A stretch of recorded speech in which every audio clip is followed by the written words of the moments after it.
my favorite Game of Now story is a story about this woman. Her name is Damyanti Hingorani.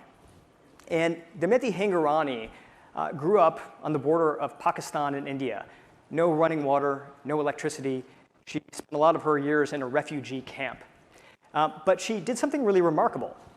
She taught herself how to read. And the first book that she read from cover to cover was a story about Ford Motor Company. And after reading that book, she decided that somehow, some way, one day, she was going to move to America and she was going to become an engineer with Ford. And her parents got behind the dream. They literally saved every rupee that they had. She was able to get on a boat. She was able to get to the United States, where she got a scholarship to Oklahoma State University. The day after she graduates from college, she gets herself to Detroit, Michigan, to apply for her dream job. And she even finds her way into a room with a hiring manager. But there was one big problem. The hiring manager looks at her resume, and he looks at her application, and he says, wait a second, are you applying for the job of an engineer? And she said, yeah. And he says, well, look, we don't have any female engineers working here right now. Because see, this was the 1960s, and while Ford Motor Company was in its heyday, thousands upon thousands of engineers on staff, not a single one of them was a woman. And so it's in this moment that Damyanti Hingorani can feel all of her dreams slipping out of her hands. Right, she picks up her resume, picks up her purse, she begins to walk out of the room, but right before she turns the handle of the door, right before she leaves altogether, she decides that she's going to play the game of now. She turns around, she looks the hiring manager in the eyes, and she tells him her story about all of the sacrifice that it took for her to get to this country, to get to this city, to get to this very room.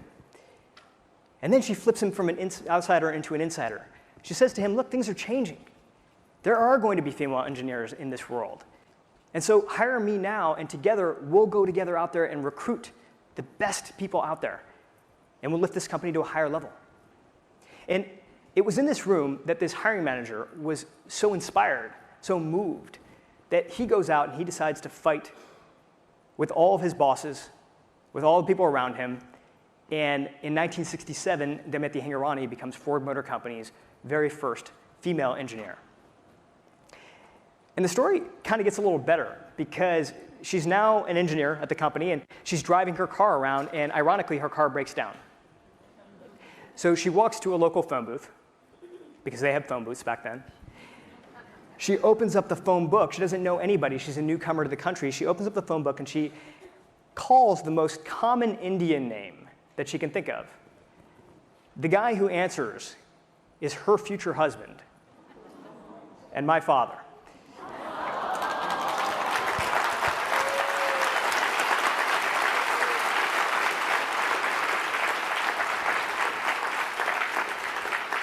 They were married within a year. Indian weddings weren't all that common back then, so it was written up in the paper. And they had 2 sons, my brother Sanjay and me. As you can tell, Sanjay's a little bit older than I am. But the thing that they passed on to both of us was the game of now. Right? Don't wait for courage in order to take action.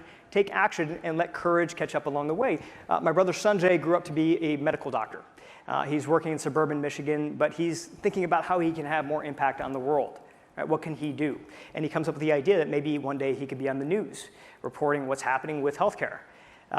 No journalism experience, no on-camera experience, but decides to play the game of now. Dr. Suneel Gupta has really now just spent the past 20 years working at CNN. He played the game of now.